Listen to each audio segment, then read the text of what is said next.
podcaster. Zit flinger. All right.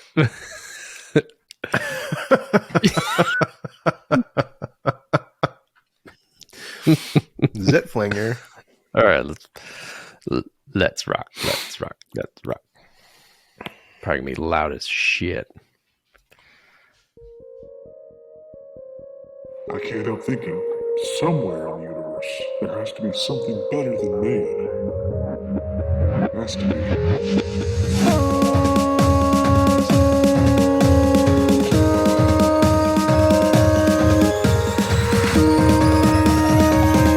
Ladies and gentlemen, welcome to Ascension To Ten.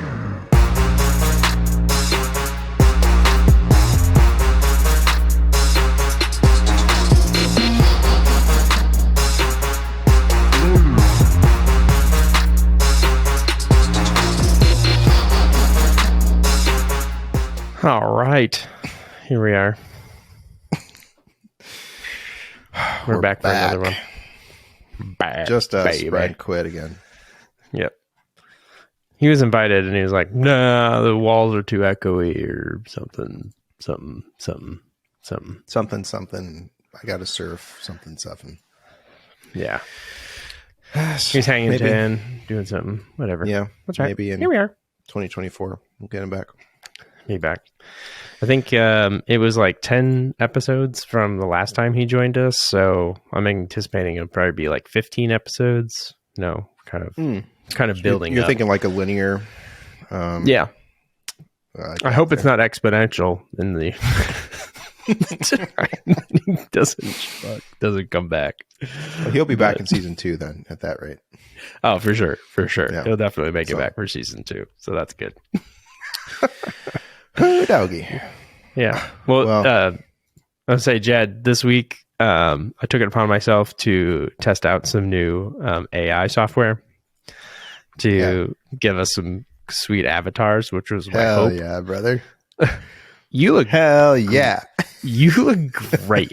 I mean, it does accentuate your elvish ears a little bit, I would say, and a few of those. It really does. It really does. But So- I literally look like a fucking bowling ball in every picture. Just this fat face. So obviously funny. I obviously won the fat face challenge. So based on AI, my fat face won. Man. Those are so funny. Because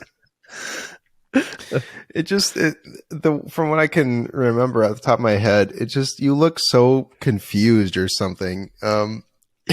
You look like I don't know, big goofy comic. We'll add a couple. We'll add a couple movie. from the AI test, and you can see the difference between Jad and I. But meanwhile, I look like this super aggressive. You look really aggressive. I added like 4 pictures of you smiling, and it still took it just took all the faces of you just doing like the pout face, so you look like a tough, aggressive. Tough, aggressive. I don't get it. But then the one elf, literally just an elf, sci-fi elf kind of thing. Yeah, at the end. Yeah, I mean, that was pretty darn funny. I mean, I did Star Trek, and I was thinking, like, there's no one fat in Star Trek, so obviously I was hoping that AI, and it's literally just a fat Star Trek guy. And then there was the one that it just put a badge across my nose for some reason, and I was like, what is that? What is happening? If you want to try it out, it's called Namesake. It's just an app that you download, and it takes a while to kind of learn your body and stuff, but it's pretty funny. Yep. Most likely stealing your identity in the processor. It's not Russian. I know that. So it probably has rights to all my photos now, and can use it for licensing purposes and all that other stuff. But what was the Russian thing? Was that the age? It make you it would age made you older. Yeah, those were pretty funny if I remember right. That's the one where you could also couldn't you change your sex too? Oh, I don't know. This one that I think I maybe? got turned into a woman, and it looked pretty good. Looks nice. Let's So- go. All right. All right. Well, don't know. speaking of Fat Face Challenge, Yeah. last week, between last recording and this tonight, I attempted to get back on the train for Fat Face Challenge. You're hitting And it good. Looked I like was hitting it good. I went couple days of hits, and then I went hit plus a weightlifting kind of thing. And it was to the point where essentially it had been enough time since the Fat Face Challenge, since we quit the first Fat Face Challenge. Yeah. It was the same amount of time that we did the Fat Face Challenge that we were then off it. So obviously I was back to where I was before, if not worse. Probably. Actually, I was worse. It was a bad situation going on. Felt worse. Yeah. And so I thought, no, I'm going to do it. And so we started up a challenge, and then you were sick. So it was basically just me doing it myself, and which is fine. Well, do you know there was one day where like I got like 600 points or something. I did see that. That was a day that literally all I did was put that bench together and put the thing a mirror on the wall, and my heart rate was so high that it was like, you must be doing a HIIT workout. You're working out. Sure, let's do it. So Well, it took me like an hour. Yeah, I saw that, and I was like, he told me he was sick. What's he getting his 1,000 calories I was for? not. A few other times it was just I was walking around the house or going up the stairs, so I would turn it on, and then my heart rate would shoot up. So that's how I was trying to say somewhat competitive in the fact that I couldn't really work out because I didn't feel good. But well, just so you know behind the scenes. Well, that's good to know. Yeah. As it turns out, all that effort was for naught, because I think I started on a Monday, so Monday, Tuesday. Mm-hmm. Just getting back into it. Actually, I think it was Sunday, Monday, whatever. Tuesday, Wednesday, Thursday, I went really hard, especially Thursday night. I went hardest that I had since peak Fat Face Challenge. Turbo boner. Right? Yeah. Turbo boner mode. And Friday, I'm walking from work to my car, and I start feeling, I feel I'm about like 45% of my normal right now. I was feeling fine.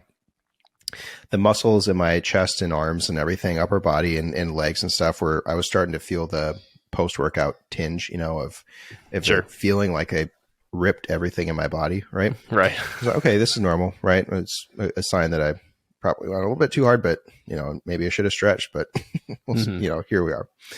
And then so make it home. And oh, this is feeling a little down right now, but walked Penny, felt better after that. About 8:00 rolls around, and I start shivering, and great. I cannot stop, full body shivering. I felt like I was in an icicle, and I felt like I was seizing, and Yikes. That lasted for about an hour, and then that all went away, and then I started just sweating and was just overly hot. And then I was sick starting Friday night, and was sick all day Saturday, in bed, couldn't do anything Saturday. And then, so it's now Monday, and I feel better. But basically, so I picked up some kind of like 24 to 36 hour bug. Lucky that it wasn't anything, more than that. And then I'm fine now. But it made me think about the times that I could remember that I have been sick. And I can't really remember that many times, but I do remember two particular instances of getting some kind of influenza or norovirus or something. Yeah, sure. And so 2 times in my life that I remember being really, really sick. The first one that I can remember was back when I was a senior in high school. And I ate a foot-long sub at some point during that day, and then woke up in the middle of the night. Oh God. Sound asleep, wake up. Oh no. I try to get out of bed, and then it's just projectile vomit everywhere in my room. And somehow all of it ended up on my little stack of senior pictures that people had given me. You know how, you'd like trading card wise, you'd hand out senior pictures and stuff, and you'd write stuff on the back. Yeah, of course. All of them were just decimated, just by my puke. So I just went perfectly arced to that pile, and it's not like I was aiming for him, right? It was just couldn't control anything. That's awesome. Did any survive? No, not literally not a single one. They're all gone. That's good to announce. That thing's dead. That's if you sent him one, he never got. I'd have honestly no idea where mine are anymore. They're probably gone too. Yeah, that's funny. So, anyways, it kind of made me chuckle about the few funny. times I've been sick. It's been catastrophic. Yeah. It was right around that same time when you got sick, but I think maybe it was. I was trying to think. It was maybe around that time, but I was thinking back when I was starting to apply for my first job. And I remember, I think it was senior year of high school that I finally had tried to apply for an official job where you need a resume and stuff, but I didn't have any experience at the time. And I remember my mom took me to this lady in some tiny house in Sioux Falls that wrote resumes or helped you get resumes. Nice. And she would sit with you and ask what do you do? And it's well, I'm a kid. I haven't done anything, so we need to figure out a way. And I remember that she gave me a resume that was 2-3 pages long, and I didn't have any job experience. And I was applying. My first job that I applied for was a lifeguard. So what was the point of this? But the lady literally she took all this time. It took a few days for her to pull it together of taking from academic stuff that I had done and stuff and putting it together for me to apply to be a lifeguard, which basically all they wanted to know is, can you swim? All your resume needed to be was, I was on a swim team my entire life. Exactly. So I just remember we did that. And, after that you get into college and they teach you how to write resumes and all that other crap. But it was just funny just thinking back at that. I can't remember what it was this week, but I was thinking about doing resume and that first resume. And I just remember thinking that's so funny. This is way too much. Even for me, I don't have any job experience, but why am I doing 3 pages of telling you, I used PowerPoint once and I did a presentation senior year and I wrote a paper about, I don't know, my dog and all this other stupid stuff. It's just holy smoke. Is there any chance that that's still around? I don't know. I'll see if I can find it. Because that we got to post that. I have my memories book down, or my memory box down in our basement. So I'll see if I can find it. But that was just, that's awesome. Yeah.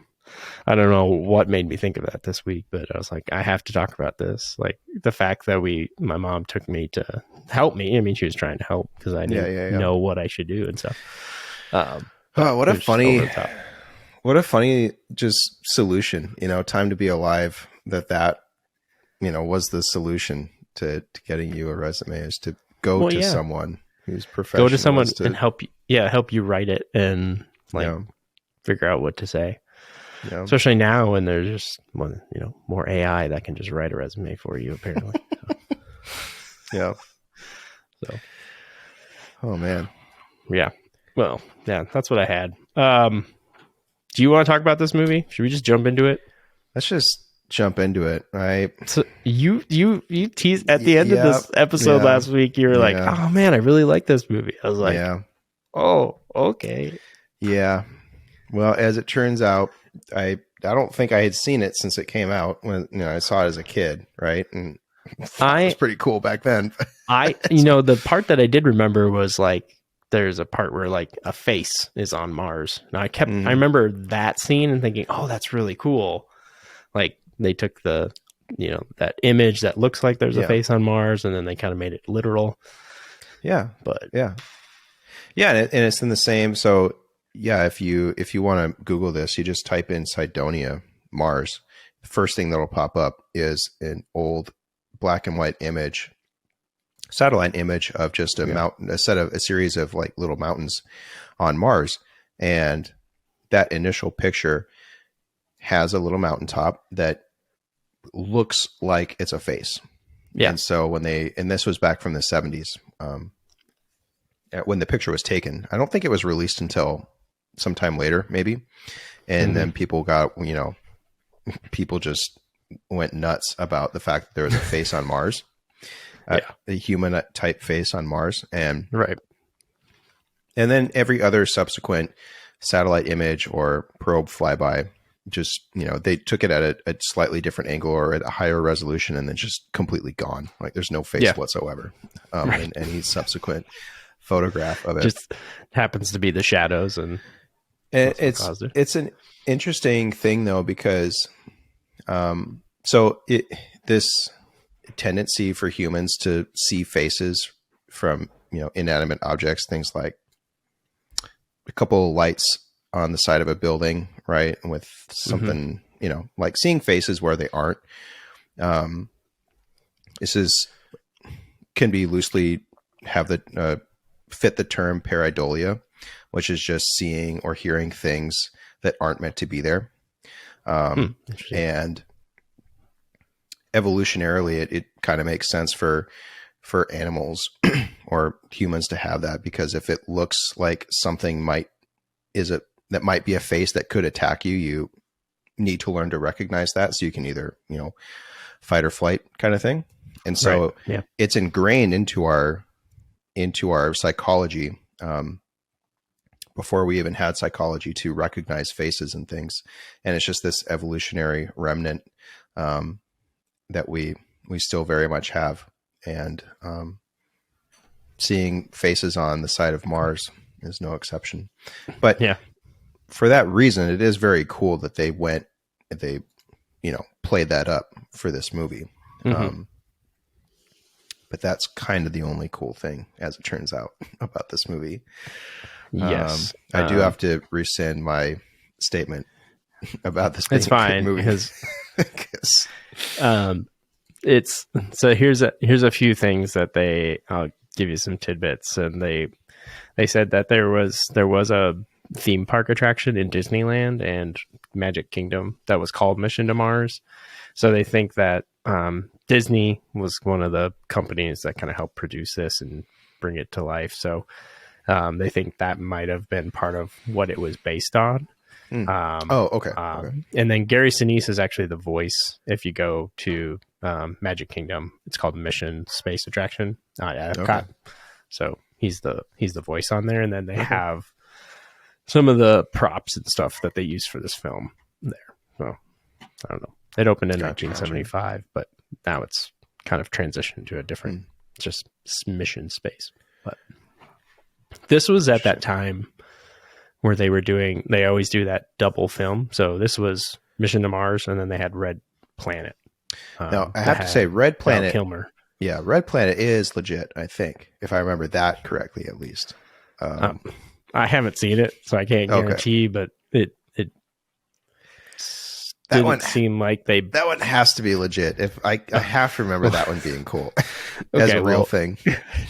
If you want to watch those back to back, I mean, we can always compare it. I'm not sure what the rating was on that one, but and this was the last film the director of this, Brian De Palma, directed. And it was nominated for a Razzie for Worst Director, which he didn't win, but he was nominated. So it's one of those levels of film. Oof. So, yeah. But they did the one thing they did right, and they didn't do it like they did in what was the one that Brian was on? Moonfall. You know how they didn't use anything that was real. They did the effort to make sure that everything was a NASA aircraft or something that was used with materials for real life and aerospace and stuff. So they put the effort into at least doing that. I don't know if it really mattered, but at least credit to them for trying. And then Mars was done outside of Vancouver in a 2 million square foot sand pit. And then they used 14,000 gallons of paint to spray the soil to make it Mars red. You got to give them props, especially when movies like Tremor 6, A Cold Day in Hell tried to shoot in the Arctic or Antarctic, sand. And it's just sand that they color graded white. You do. They do have a bigger budget. It was $100 million budget back in 2000. So 173 million back then, and then 110 million box office, and then 192 in 2022. So it by the numbers broke even per se, but I'm sure there was about $100 million in marketing. So probably didn't. Yeah. Probably was a bid. Oh, interesting. So, yeah. Let me do the synopsis and then we'll just We'll just do it, I guess. Do it. All right. In the near future, a team of astronauts set off to colonize Mars, which, while they continue doing further research, they stumble upon a shiny object and they send the wrong sound and it kills off the entire team except one. He sends a distress signal. NASA just happens to have a rescue crew and ship in space all ready to set off within days for a 6-month journey to check for survivors.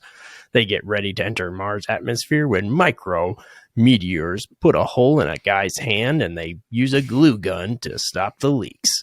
They spend 20 minutes of this film looking for a leak. One astronaut refuses to put on his helmet on, so he slowly is suffocating. They finally squeeze a Dr. Pepper bottle out, and it gets sucked out and freezes where the leak is, and they seal it. Turns out there's more leaks, and the ship blows up. Astronaut decides to use boosters on his astronaut suit and a grappling hook to try and land on a satellite, which happens to be a resupply module. This is an hour and a half into the film, and we still haven't returned to Mars. Finally, they arrive and find a face on the surface of Mars, and they use music tones to open up a portal. Does that sound familiar? Well, this one opens up a portal to an alien ship, and they learn the seeded life on Earth, and they have the same DNA as humans or something. And then the movie ends, and the ship shoots off to galaxy. Just to galaxy?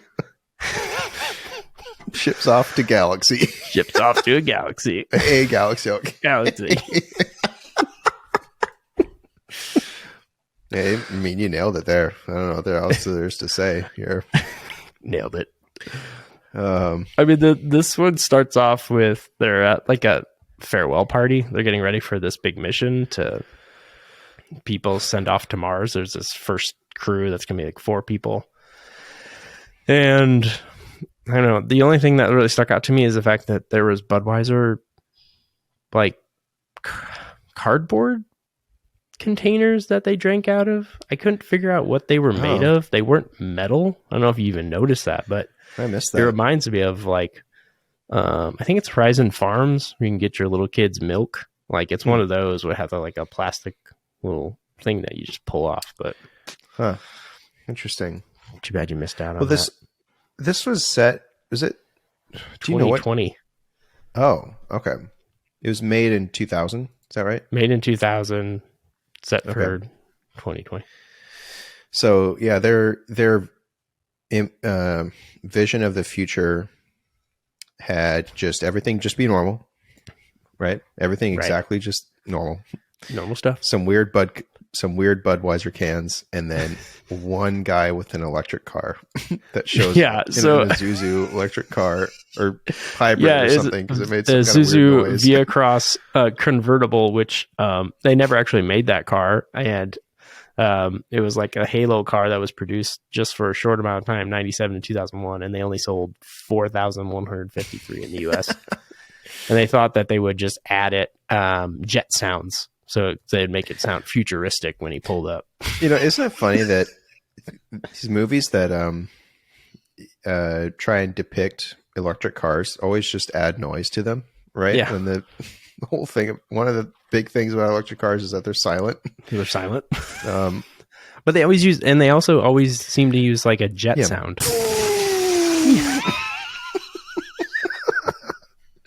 I'm here. I don't know what. It's funny when he Here we pulls are. up. So Gary Sinise pulls up like 30 minutes, 3 hours after the party starts or something, right? Yeah. And Everyone's he's already He there. pulls up in a car in this driveway. 0 other cars, right? This place is packed with people, and he's the only person in the car that just pulls up late.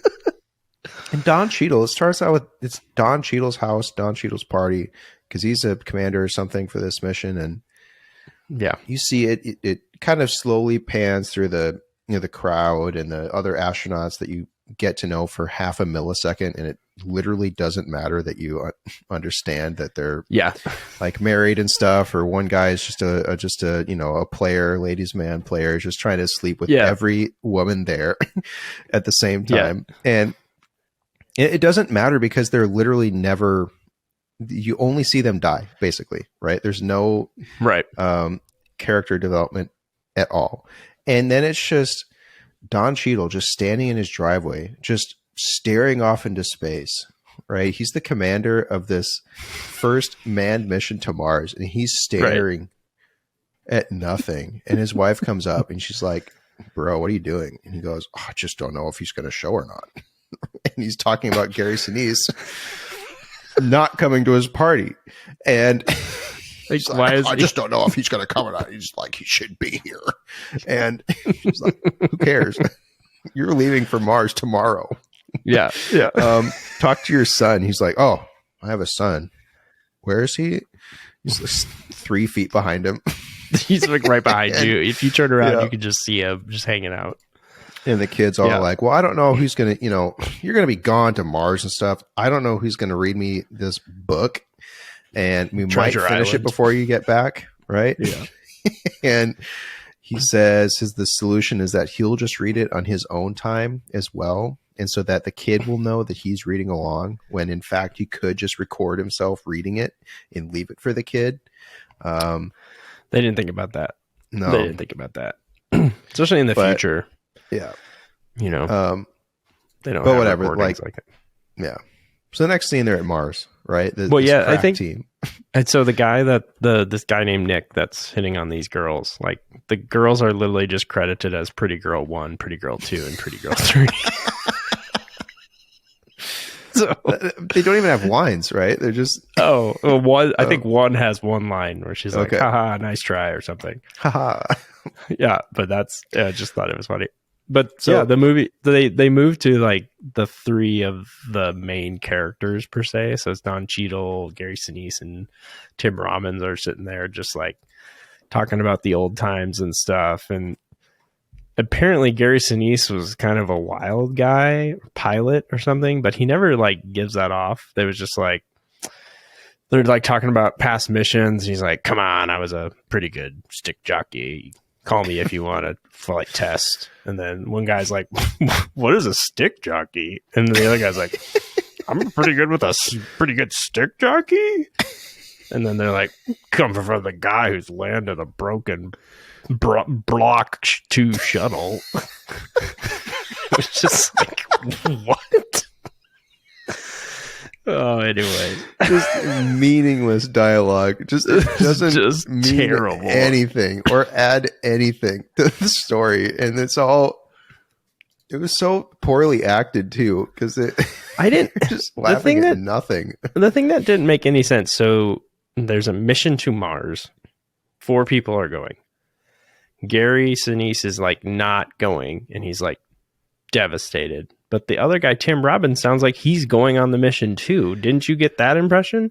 That's exactly what it seemed like. Yeah. And then you find out he's just going later. He's going later or something. Okay, yeah, that's the part I didn't understand, because after like Don Cheadle he's the only survivor after these other guys get knocked out on Mars, and like he's up there with his girlfriend, and they're playing Operation with like motherboard, just testing little things like, zzz, zzz, zzz. But then Gary Sinise is there, and I was like, wait, aren't they not on this mission? They're all up there. So yeah,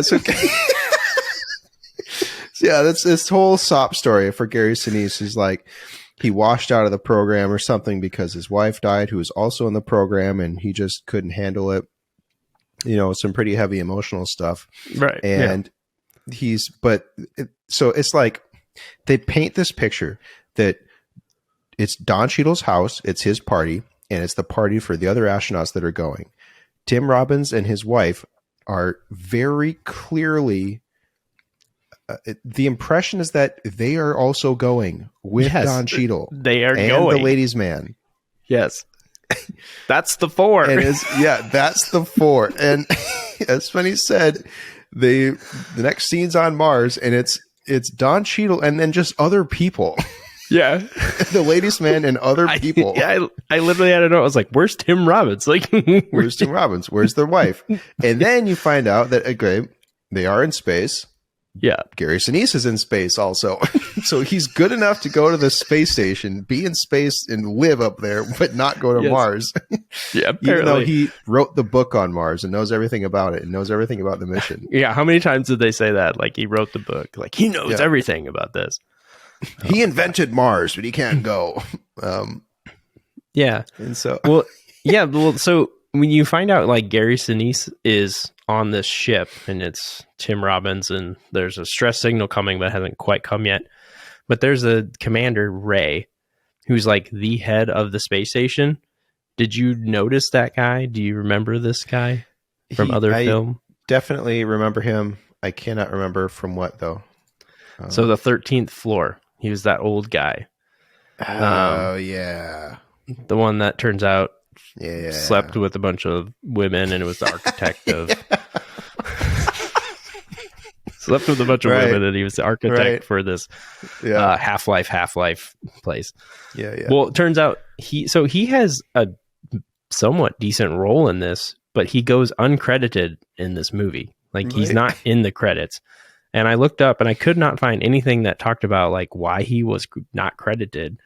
But his name is Armin Mueller-Stahl, and he is one of three people in this film that have been nominated for an Academy Award.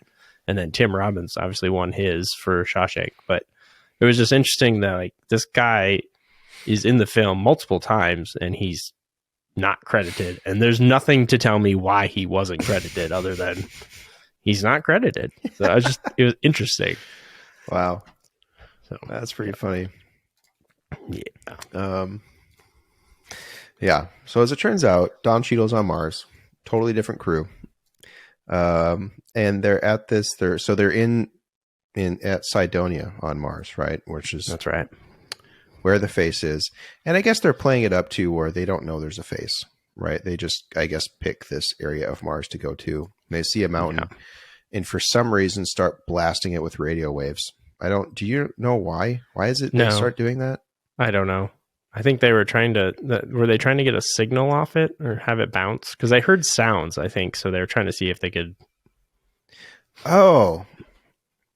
I think they heard a sound. So they were trying to, I don't know if they were trying to bounce off it or something. I totally missed that then. I just was like, they randomly just started blasting this mountain with some radio signals and then it got pissed. Well, yeah. Then probably the funniest thing on that part is, so they show up to it and they're like, well, what is this thing? Like, we can't figure out what it is. And at one point they're just getting ready to kind of send like a pulse at it. And Don Cheadle's like, all right, let's crank up the juice and see what this sucker has.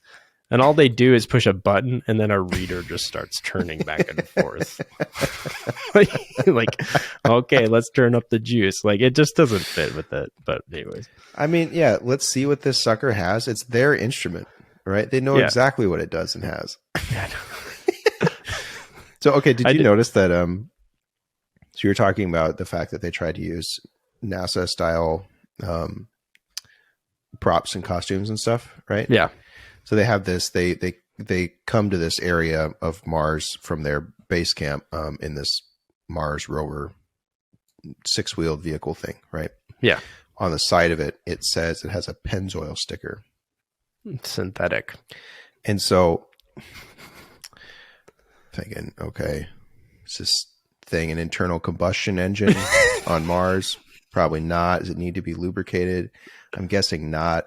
Are they going to use oil, synthetic oil? Probably not, because synthetic, I had to look this up. Synthetic oil freezing point is minus 58 degrees Fahrenheit.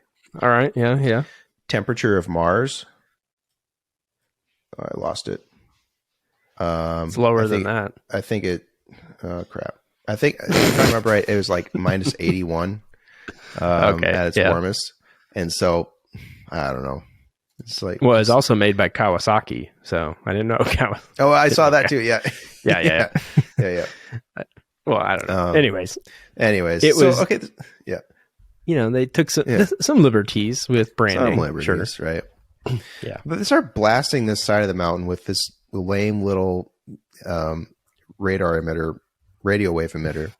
Yeah. And for some reason, the thing just stops, right? It's like the aliens turned it off or something, but it's boo, boo, yeah, boo, and then it just stops. It points right at it, and it stops. And then this dust cyclone just emanates from around the entire mountain and just starts forming this cyclone. It, makes this dust maw, this obvious mouth that seeks out all the humans. And the homies are just standing there, right? They're just watching this. Literally just staring at it unfold before their eyes. Don't run. Clear reaction, right? A clear reaction from what they were doing. And they're like, just, standing there bored. Well, yeah, no, Don Cheadle's character, it's like they cut and he looks this way. He cuts. He looks this way. He's just casually, he's just bored. There's no emotion on the faces. So obviously it was like they didn't know that they were looking at some, Satan's prolaptanus coming at them. I mean, it was like this dust cloud is like 1,000 feet in the air. 1,000 feet in the air above the mountaintop, right? And it's circling and sucking him in, and 2 people get killed, and Don Cheadle's still just like, And then he just gets covered with rocks. Yeah, one of the guys gets spun around so fast he just explodes. His limbs depart his body at light speed. The best part about that too is he explodes and then immediately it shuts off. Yeah. It's just like he gets ripped and all of a sudden all the velocity is gone and the thing is just evaporated. It's just done. And so it's mayhem, it's murder, it's chaos at this cyclone thing. And Don Cheadle is standing at his rover looking around, doing nothing, not reacting at all. It was such a weird scene. They were so unreactive to this. It was like, you would think at least they would try to like run to the rover or something and then get sucked up, but they just stood there. Like, it was so bizarre. Oh my God. So they all die, right? Or so they think. Yeah. Because then it changes to the space station, and then you see the fact they didn't call it the International Space Station. They called it the World Space Station, which was interesting. Yeah. And I guess there are no nations then, except that this mission was run by NASA. So, and so they're like, lost contact with those guys. You want to go to Mars? They're like, yeah, let's go. Yeah, let's go. It was like, the question I had is like, who's giving the approval on this? It's just like the guys up there were like, let's go to Mars. Sure, let's do it. Not only you does don't he have say, to get approval from a government or NASA itself. yeah, It's just the not Wild only West does up there. Tim Robbins say, because he's the commander of this mission, I guess, not only does he say, "Oh yeah, we're going to Mars," to the space station commander, right? Which, does it make any sense that the space station commander calls the shots for missions to other planets? Like, what No. authority does the space station commander have about anything that is related to other planets, right? No idea. His jurisdiction ends and begins at the station, right? I don't know, whatever. So Tim Robbins says to the guy making the decisions, "Oh, Ray, we're going to Mars. Yeah, We're going to Mars. Oh, and one other thing, the guy that you said can't go to Mars, he's going with us." Yeah, he's coming with us. End of conversation. But the part that was so funny is they're like, well, he can't go. Like, he didn't pass his last 2 tests. And the guy's like, his wife just died. Like, he didn't want to take any mental tests. He's like, doesn't matter. This guy didn't take the last 2 tests. He fails. Failed. The guy wrote the book on this mission, and he can't go to Mars. He invented the mission. And then it's just like, yeah, well, he's going anyway, so it's fine. And then the leader was like, all right. Okay. So, sure. And then it's 20 or 30 minutes of them getting to Mars, right? And one of the first things you see is, I guess this is another goofy fourth character, right, on the ship, who his role is unknown, right? He's just this younger guy. Yeah. And the first thing you see him do is orient some M&Ms in this double helix and say, someone comes up behind him and he says, "You know what this is? This is my ideal woman." And it's about 30 pieces of M&Ms arranged in a helix. Yeah. And so there's a lot of, I would say, inaccuracies when it comes to how they depict Not surprised. Molecular biology. This being one of them, because I don't know. I mean, the human genome is billions of nucleotides long, and he's showing at most about maybe 30 pieces of DNA. And that's his perfect woman. He doesn't need much, man. The thing is, though, all the information is contained. What he's depicting is the helix, right? But it's just the sugar outside of it, which contains no information. And so he's showing that all the genetic information that you'll need about my ideal woman is contains in these 30 pieces of what are basically identical, just sugar backbones. And but the weird thing is he also this ladies' man player? Because, or is he the one that was on the bench at the barbecue? No, that's a different guy. Because his name is Phil, and then the other guy's name was Nick. So just each mission has this the quirky guy that's just single. That's all they think about. It's the single their guy. Only you gotta capacity have to think about. Yeah. Apparently it's necessary. I don't know.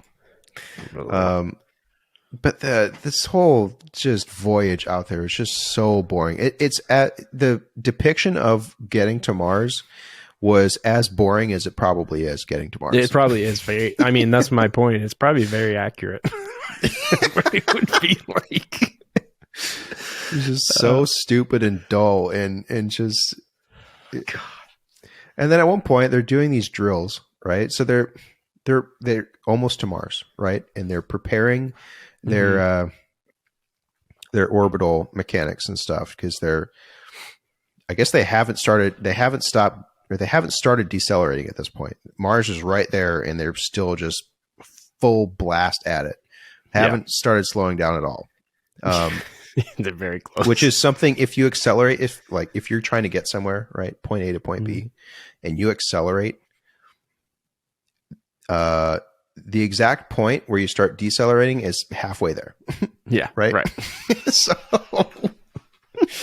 and they're there, right? And they're starting to figure out what they need to do to get into orbit. And and so but here's the thing, though. They start doing these calculations and simulations and stuff, and that just stops because homie with the M&Ms gets a hole in his hand. And they're like, gosh. Okay, so we had a micrometeor strike and some parts of the ship got damaged. It seems like the micrometeors would have been something we would have thought of before we set off. I don't know. Could be wrong. But it's me.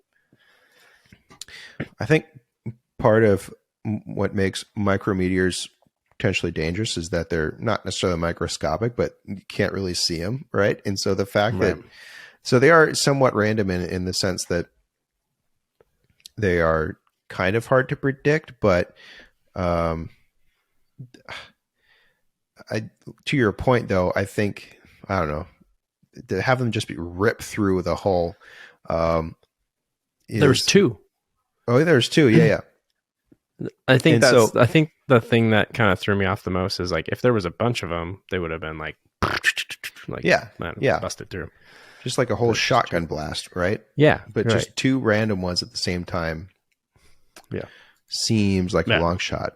I mean, in either case, yeah. In either case, I was going to say the... Oh. God, it's fucking delay. Go ahead, Jed. Just go ahead, Jed. Okay.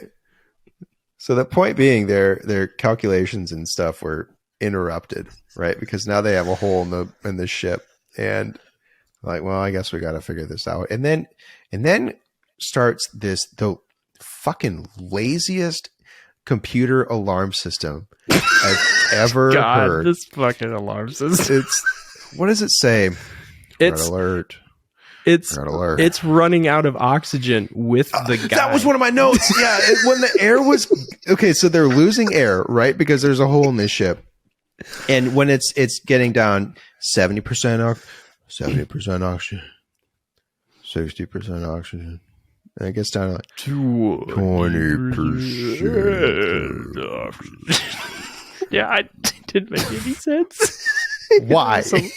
Why? Fucking like why? It's slowing down with the oxygen, and then the second the oxygen goes back on, it just the base head screw it. O2 back up to 100%. But it's like the voice actor, whoever it was, just clearly did not want to be there. They weren't getting paid or something, or they also got uncredited. Because it's just the laziest bullshit. Oh my gosh! Yeah. Impact alert. Oh, cheers. It was like so much. It was so much because it was like Gary Sinise is on his own. He's not saying anything. Okay, he can't breathe. God, he's the only one that's not wearing a helmet. They say wear your helmet. Okay, well, use your oxygen. He's not wearing his helmet because his got shattered. Right? Okay, so it was Steve or whatever. Go get your spare helmet. Right? Obviously, yeah. Standard procedure. Go get your other helmet. Right. No time. And he's wasting all this time doing something. What is he even doing? He's resetting something or something. But he's sticking. Also, the other guy is. He's just fingering wires in a wall. He's just doing that.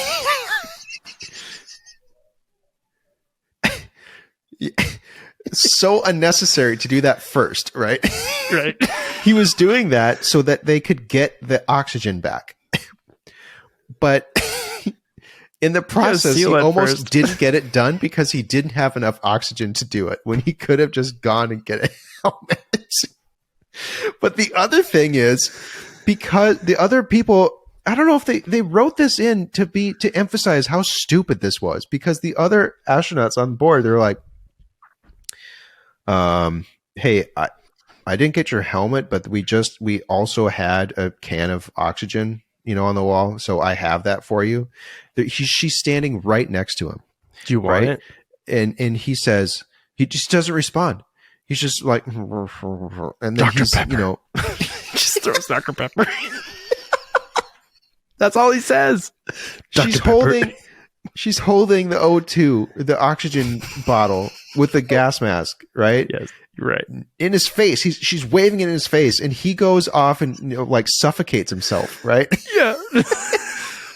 Just for her to like put it on his face, and at the same time, so as Spenny was saying, as he's running out of air, the computer is too, right? Everyone else is in spacesuits. They're fine. They have enough air. Fine. It's totally fine. And God, and so then I don't know. Meanwhile, Tim Robbins is just outside, just with his hot glue gun, right? Hot glue gun, and waiting to seal stuff. Yeah, wait. This spaceship is probably like football fields wide, right? This rotating inner dome habitat thing, and he found this tiny little hole where some Dr. Pepper's leaking through, and. They're like, should we check for any other holes? No, we don't have time. We gotta get back in. Oh, okay. So, Good. So they apparently have no sensors in the fuel area because they didn't just check. They did no indication that they were losing some fuel. And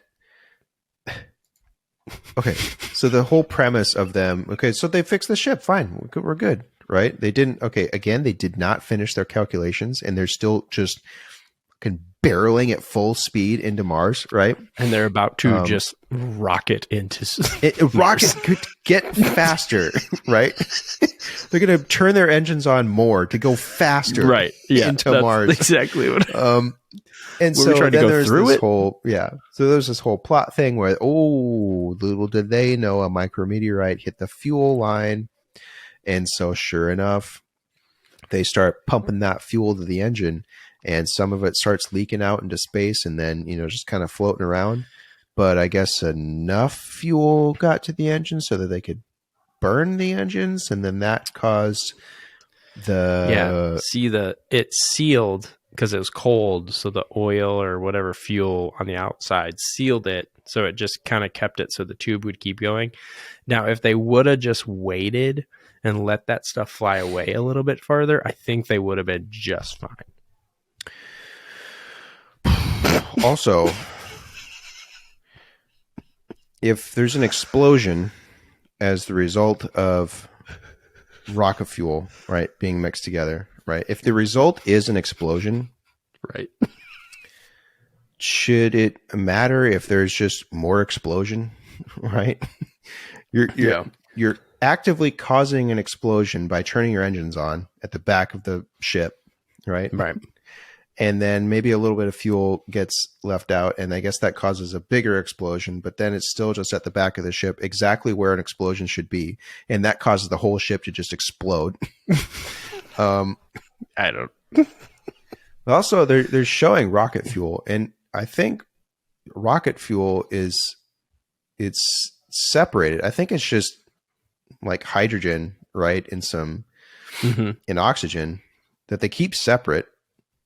They're not volatile on their own. It's only reactive when you combine them. Right. And so it wouldn't cause anything if one part of it is at the end like exposed to fire. It's not going to explode. It's going to melt, isn't it? I mean, if it's they showed it as a solid, so it's just going to melt. Well, that's why I think it must. Must be some sort of other fuel that explodes. Must have been fuel. It's just some kind of fuel. They needed that ship to blow up, so it didn't matter, right? It didn't matter. Yes. But so then they're now like, what are we going to do? The ship's falling apart. We got to get out. Let's do the chain gang, guys. Let's just leave. Let's link up. Go try and find let's just go to open space. I think there's a thing in front of us that we might be able to get on. So let's just go out there and see what happens. Oh, yeah. That thing that was, just kind of this other resupply satellite. Well, let's just go for it. What else are we going to do? Go for it.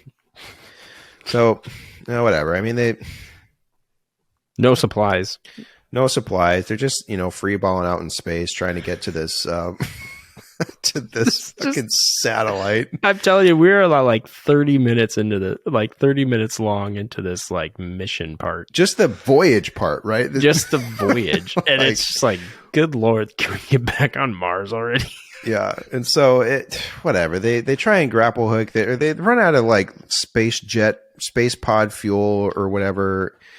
When they're actively saying it's not meant for propulsion, it's just meant for little maneuvers, and they're trying to cover like 30,000 miles to get closer to Mars and stuff. When I mean, they're going at this speed because the extra acceleration that they got from the turning the engines on, plus the explosion and stuff, they're going so fucking fast into Mars.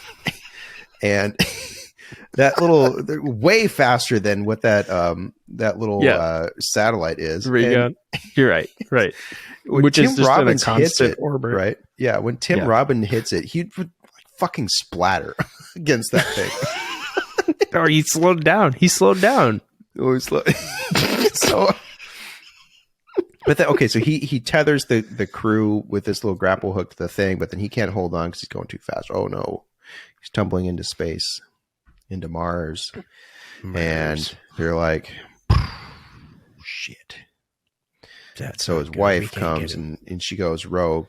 She unhooks herself and says, all right, I only got 50% fuel left.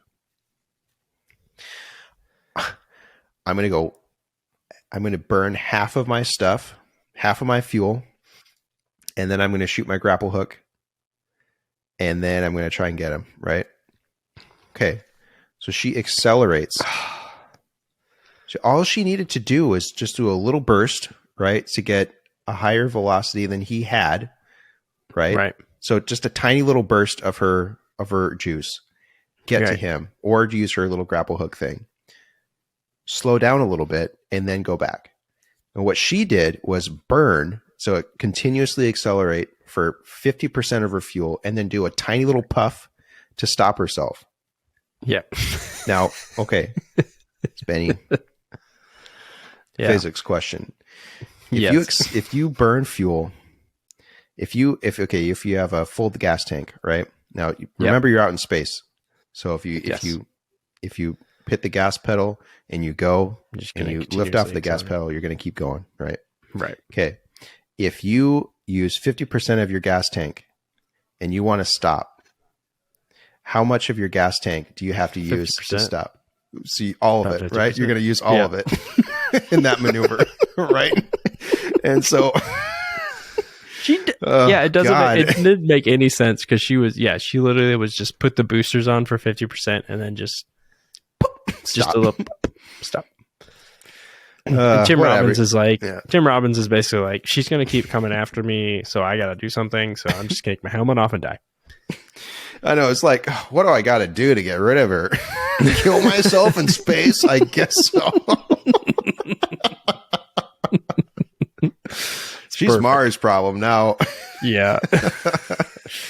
So whatever. Great. They get, who cares? They get on the thing and they land on Mars, right? They crash. So in this scene, this was the one thing that I thought was really kind of funny, but also kind of annoying is there's basically two songs that play this whole movie. There's like this patriotic, triumphant kind of sounding, and then there's the dum dum dum like music. And they just kept going in between those. And when sad scenes would come on, they would turn on like the patriotic kind of hopeful music. And then the snare in the back. Yeah. But those are the two songs. It was just the same ones over and over.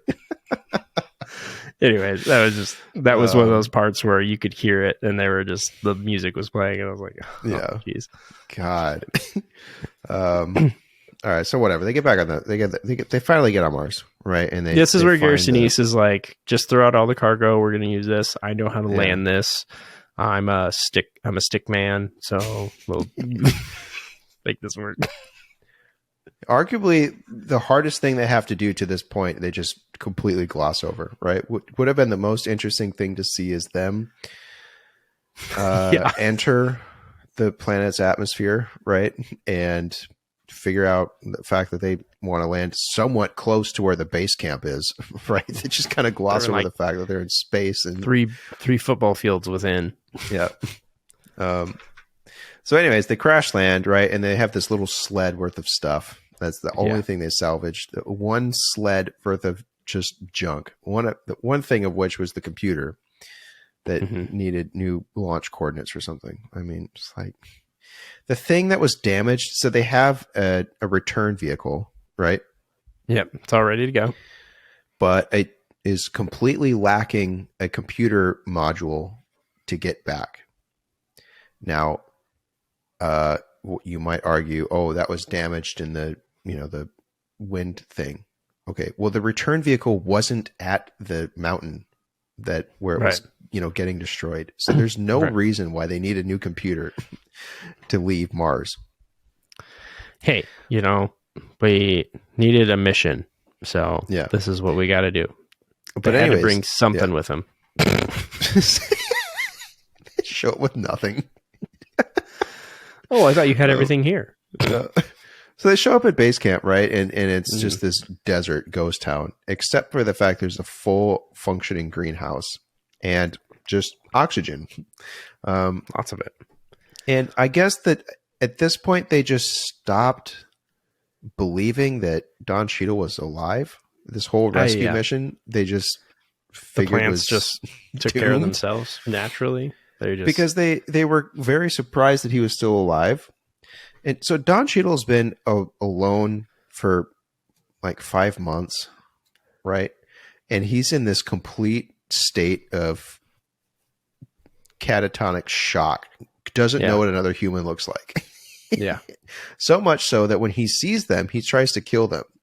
Yeah. Because he thinks that they're unreal, which if you think that something is unreal or imaginary, is it necessary that you try to kill it? I don't know. I guess I've never been in that mental psychosis before, but that's a good point. But yeah, I think you're probably trying to defend yourself, even if it's imaginary. I suppose.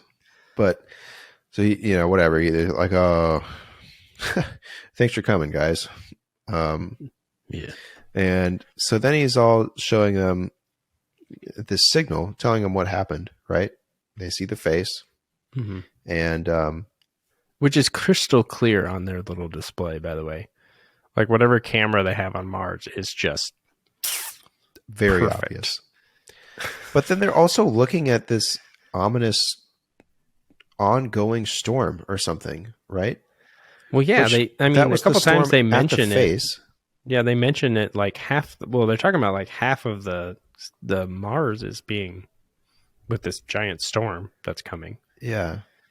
But then where the storm started, the face is totally clear. Yeah. So, I don't know.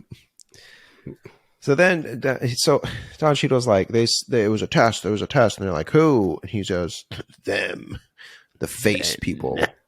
And turns out that the sound that they heard needed to have a response, a correct response. And they sent just some random ass radio signal, which I guess was the wrong response, and it killed them, right? Yep. Wrong answer. So Don Cheadle's like been figuring out this puzzle for the last 5 months alone, right? He's got a little jigsaw puzzle. Finds that, if you separate these spaces, it turns out that it's like a DNA sequence, but it's incomplete. And so then it just shows this graphic of a little double helix DNA strand. The tip's missing. They said it's missing the last 2 chromosomes. And so they're showing it as if it was missing a couple nucleotides. Really, they're showing it missing a couple of sugars, which again contains no information. And they're saying it's missing the last 2 chromosomes. Chromosomes are separate pieces of DNA in cells, not a feature of a strand of DNA. and so then one of them says, I think it's Gary Sinise. He's just looking at this featureless strand of DNA, right? It's one color. There's no information. You can't see anything about it. And he says, that DNA looks almost human after looking at it for a millisecond. Right. And if you look at literally any piece of DNA for a millisecond from any species on Earth, it's going to look identical. And he looks at this thing and says, that looks almost human. And one of them says, yeah, but it's missing 2 chromosomes. It's just complete nonsense, right? Yeah. And so it's stuff that you learn in, I feel like, 7th grade biology. It's not even, it's ridiculous. Well, yeah, that's for sure. I mean, there was a lot of things I was like, I didn't know exactly what the answer was, but I knew things were but it's not that, right? Yeah. Yeah. It's at the very least not that, what they're saying. Yeah. And not to mention the fact that I could maybe make the argument that if a geneticist, evolutionary biologist, it looks solely at genetic code, which is just really not a thing, right? I mean, I do that a lot for my job, but it's just really not a thing. I could kind of make the argument that you could maybe see some crazy obvious things if they were so overtly obvious. You could maybe say that, okay, that might look maybe viral or bacterial or eukaryotic or something, but you can't look at anything and say that looks almost human, because it's just meaningless. Right. And then the chromosomes thing is just insanity. But whatever, they say, oh well, if we fill in the missing pieces and we put that into the radio signal and we send it back to them, what would happen? You're like, I don't know. We came this far. We gotta do it. Gotta find out. And so they calculate what they need to calculate so they can re-engineer this signal, and they shoot it back from their baby rover. So they sent a rover out this time. But then did you see that so again, their base camp is not where the face is, right? Yeah, right. And when they send out the rover to go send this signal, they're all huddle in this hatch. Mm-hmm. What? Why? Why are they huddling in this hatch? It makes no sense. They want to be ready to go. I don't know. But so, in case the mountain freaks out again, a ways away, right? Yeah. I'm not sure. Whatever. I'm not sure in that part. That was whatever. But I mean, the big thing is they play the right notes, and then they're like, "Oh, okay, well, let's get the rover and let's go head over there." Like our big one, and they walk in, and all 3 of them walk in, and it's one of those things. Sorry, when they send the rover out, right? Mm-hmm. So they're driving the rover, right? No, are you? They're driving the rover, right, on a remote control. Yes. And I didn't with talk about the joystick, the controller, right, has a video feed, which they're using to drive the rover. And Gary says, check the video feed. It's all of them huddled around each other looking at this 4-inch screen. It's the only thing that can be seen. The only thing to see is this screen that they're actively watching to drive the rover. And he then says during the thing, check the video feed. Right. Well, it's also, that part is also funny because there's like, I'm going to park next to the rock. And then he runs into the rock and then he backs up and moves next to it. Like, why the extra part there? Like, why do we have to run into the rock and then back up and like get next to it? It was like one of those little things. Yeah. But so they play the signal and a door opens up, whatever. They walk big white room opens up. It's now they're in Willy Wonka world where they send the kid across the room and it has oxygen. So they all take their masks off. And then suddenly, second, they're checking their stuff, right? He looks at his gauge on his wrist, right? And there's this, digital readout and it says atmosphere is +6 PSI. Okay, whatever. immediately the woman walks in. It says we're plus 12 psi.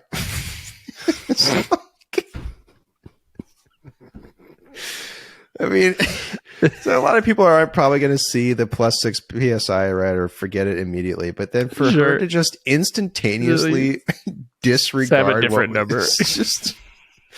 She also says it's plus 12 psi. That's impossible. What are we doing? It's a fucking alien face on the Mars that just opened up from a radio signal, and you said it's plus 12 psi. Well, that's impossible. I can't believe that. I don't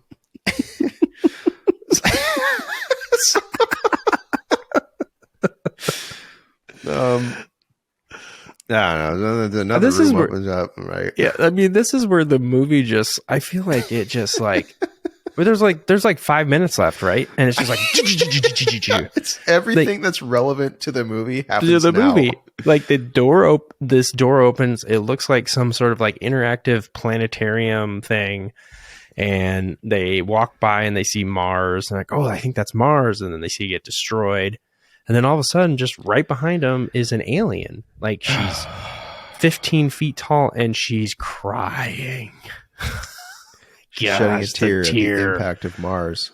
Yes. She's been waiting on Mars for someone to release her or whatever it is. So she's crying because they see the history of Mars being destroyed, and then all the ships take off except for one. And they're like, oh, this one stayed, but it went to Earth and seeded life on Earth. And that's how the evolution came. So we have the same DNA as these aliens. Basically, is what they are saying. So, okay. Yeah. So I think the alien is a hologram because it disappears, right? I think it's just kind of a recording hologram thing. But how does it hold their hands up? It's advanced alien technology. I don't know. Or the alien just has the ability to just disintegrate at will. Yeah, it could be. She's probably waiting for them to come, and then she's like, "That's my time." And then she just evaporated herself. Okay, so all right, let's assume that she is real and is there, and it's just been chilling, right, for 600 million years, right, or 3 billion years. Yeah, whatever. She's been I don't know, chilling, right, alone, and okay, so waiting around. She puts out this test, right? So she's giving out this radio sequence, and then she's just waiting for a test, right? Someone to give the right answer. Right. So obviously humans show up, right? And let's say, so we're assuming that she's there, present, watching everything. Okay. Humans show up. They get to Mars in the first place, which should be an accomplishment in itself, right? Right. They get to Mars.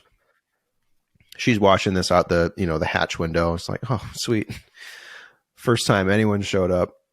And hope they don't get the wrong answer. Yeah, they said the wrong answer. She fucking kills them all. She kills them all. Not except what you for expected. One. Right? And then the one that's left, done, she was like, I was kept alive to finish the puzzle or something. I've gotta finish this key. Yeah. Gotta find the key. And she's just there like, fucking idiots. Came all this way and didn't know the answer. And then she welcomes him in with open arms, right? Doesn't matter that she killed 3 other people. It's awesome. So in either case, But he was like, but after this is like instantly, Gary Sinise's character's like, this is my ship. I'm going. Yep. You guys see you later. You can figure out how to get back in the giant storm that's going to kill you. Peace out, suckers. Sucks to suck. Okay.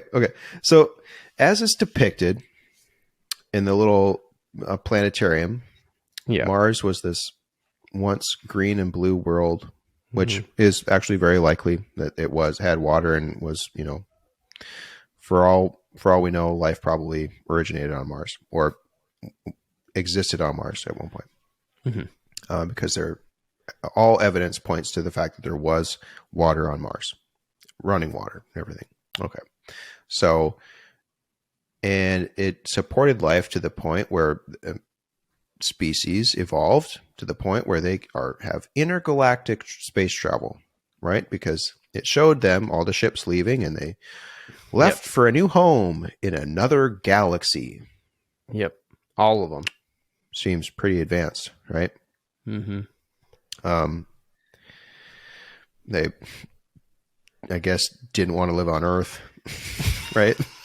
They just chose to go to another galaxy rather than live on Earth. They sent the seeds on Earth and they said, maybe they can figure this out. Yeah.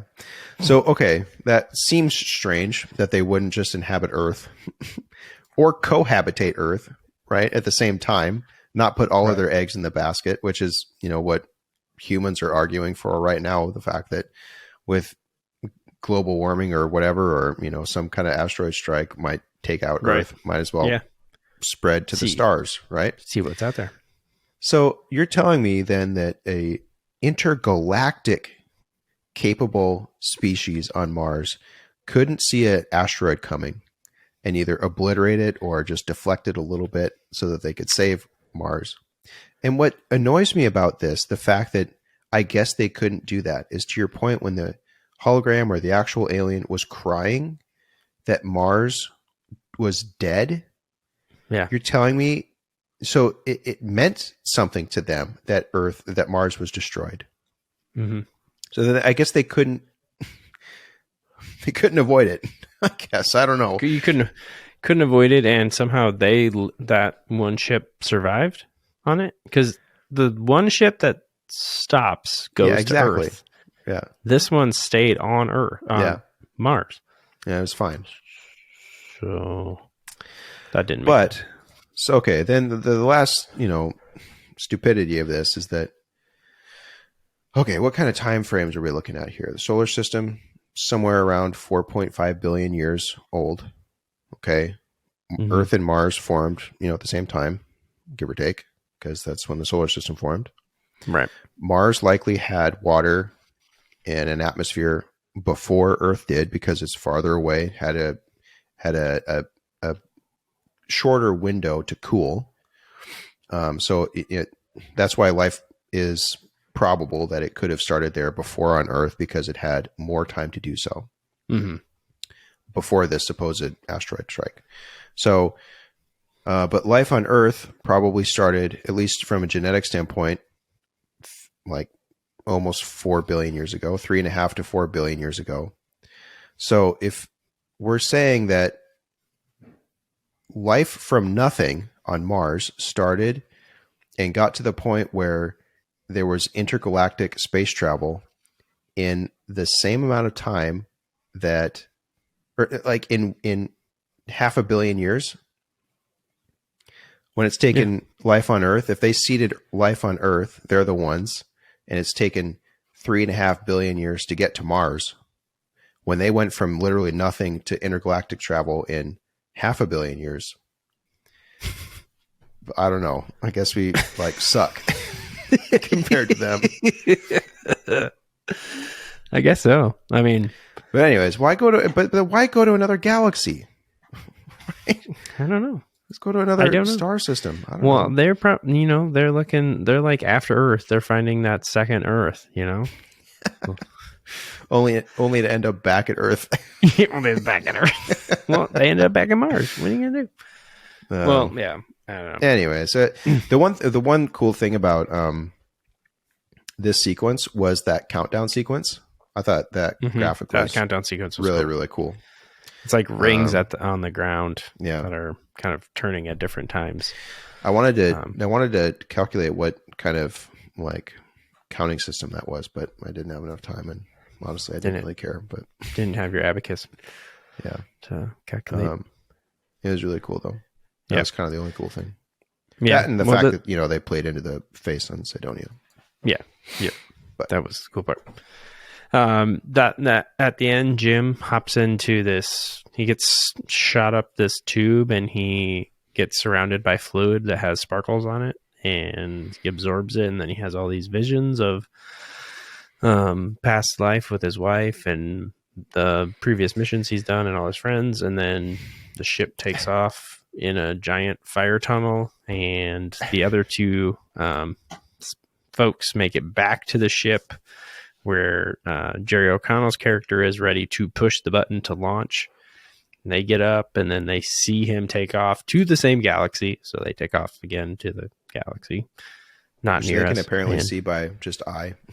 Just this enormous galaxy that's just apparent. Yeah. I had a question about that. That was in my notes. No, you cannot see galaxy. No, like I didn't think no so. matter where you are. It doesn't matter. Literally, it does not matter at any point where you are in the galaxy. You cannot see another galaxy like that. Yeah. You can see a galaxy by eye, but it just looks like another star. Or the Andromeda galaxy just looks like another star. Yeah. That's awesome. But Perfect. Yeah, that's how it ends. yeah. The So, and funny then thing the about him credits getting, roll. caught up in that water goo thing. So yeah, it has his life flash before his eyes, right? Yep. Which is typically something portrayed when somebody dies. He dies. And so what is he just going to die?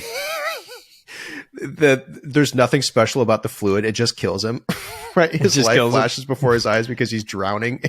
His body's being sent to the aliens so they can just study it.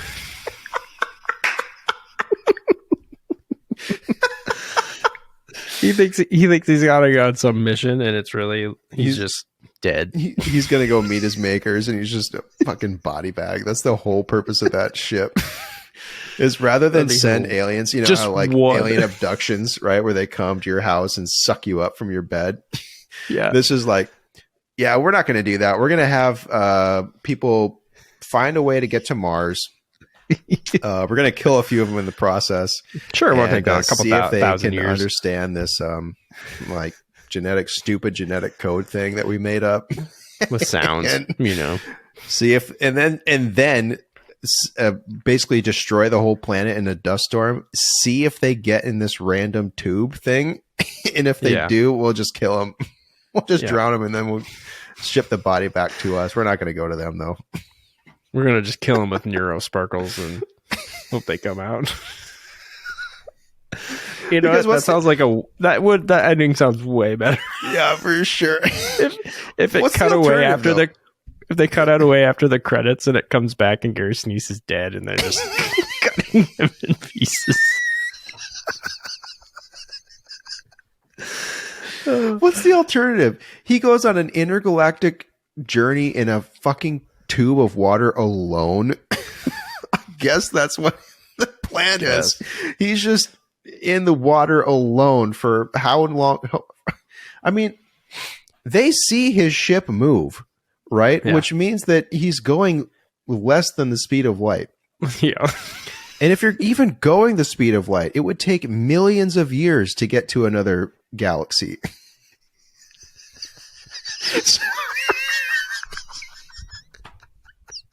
So Those people probably haven't even arrived at their destination.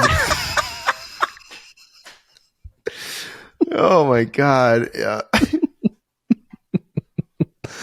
Oh, okay. All right. That's I awesome. gotta be honest, I didn't think that we'd have this much to talk about. Obviously, I was, ragging on it pretty hard because there were fewer funny things to kind of clown on.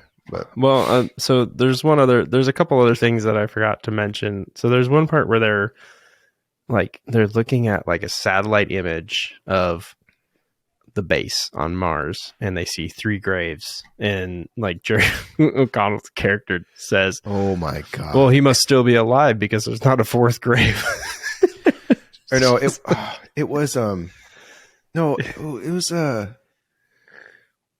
there's only Well, I think yeah, he says there's only 3 graves. I guess that means he's still alive. That's what exactly he says. Oh, okay. Okay. Yeah. But I mean, it's just so stupid. The logic is just so okay. Obviously, he was alive at one point to dig the graves, right? That means literally nothing. He could have died the second later. Right? He can't dig his own grave. And bury himself. And bury himself. So the fact that there's only 3 graves meant that there was one person alive at one point in time. Right. There's It also says nothing else. There's also a part at the beginning where Gary Sinise, it's like after the party, everyone's left, and Gary Sinise is just sitting there like before he leaves, and he looks up at the like play set in the backyard, and it says Mars. It's like the kids drew a sign that said Mars, and then it does this slow pan down to his feet, and there's a railroad tie and some dirt in front of it, and he just puts his foot into it and then lifts up like the first step on Mars. And it was just like, this is corny. This is ridiculous. So those were 2 other things I wanted to mention. Yes, the very first thing you hear in the movie is a countdown, right? NASA style countdown. Yep. And then you see an actual rocket go up. It turns out it's some streamers or whatever, backyard kind of rocket. But when you first, the obvious assumption then is that this is a NASA rocket it's going to, go to space or something. Yeah. And so it's in this kind of transatlantic accent too, and it's countdown 9, 8. I can't do it. I don't know what that was, but let's just say it. My God. This here's Texas. I learned how to count in my school. But what the fuck was I saying? You're talking about a countdown in train. Oh yeah, it was like something. 9, 10. No.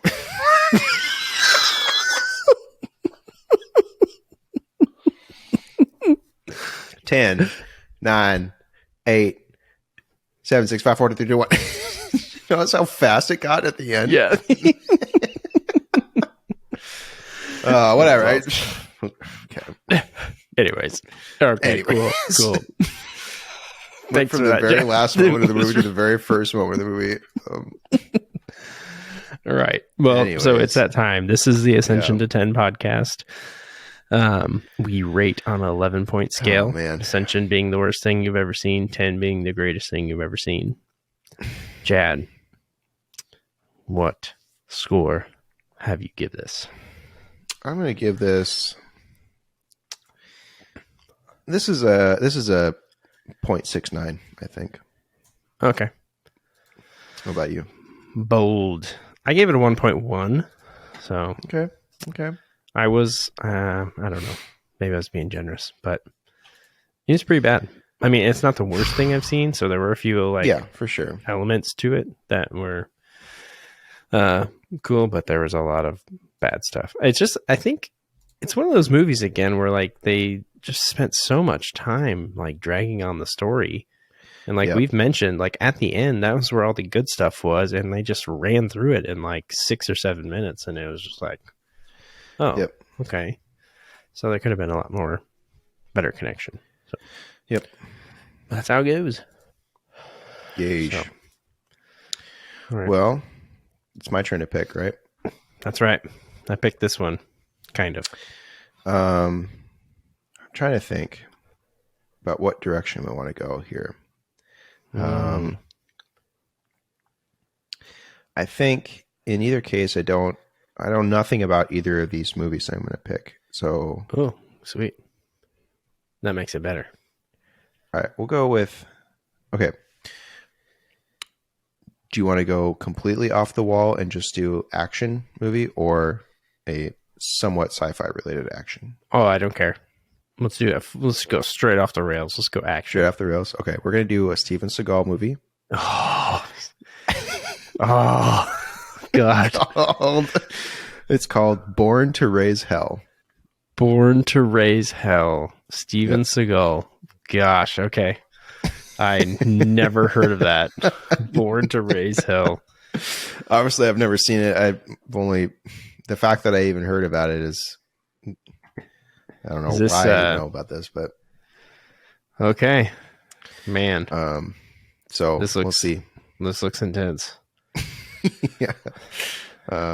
Everybody buckle up for this one. Yeah. I imagine that there's zero sci-fi relation to this movie. I don't know. We can always find it some way to tie it in. We'll see. But yeah, it doesn't matter. But I mean, we tied in sci-fi to 10,000 BC. that's right. Yeah.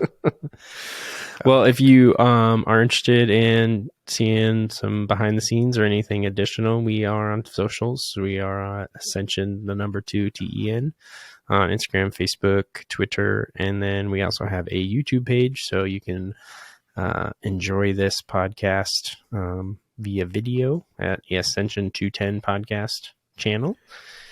And you can always email us at boys@ascensionto10.com if you have any recommendations for films, or reach out to us on social media as well. And or if you have a typical day, which I don't think we had one today really, or any other stories you'd like to share, we're happy to do that. But as always, he's Jad. I'm Spenny. Also, we should plug this Patreon again. Oh yes, we are in the. We'll just tease it now. We are gonna maybe have some kind of shirt situation. As we're working on it. We're working on it. No guarantees as to when. TBDDD. Working on design, obviously. Also, how do we even do it? Yep. We don't know how to sell shirts or have them made to sell. We're getting there. We're getting there. We'll get it. But anyways, if there's interest in that, and again, no pressure on either the Patreon or the. We'll make sure stuff. Yeah, on Patreon, please, if you can, support us. And when we get the shirts or anything else that we can come up with, we will make sure to let you guys know, and we'll probably post some things on our website and links on our socials. Yeah, okay, we'll try this again. He's Jad. I'm Spenny. Bye. Bye. Ascension to 10.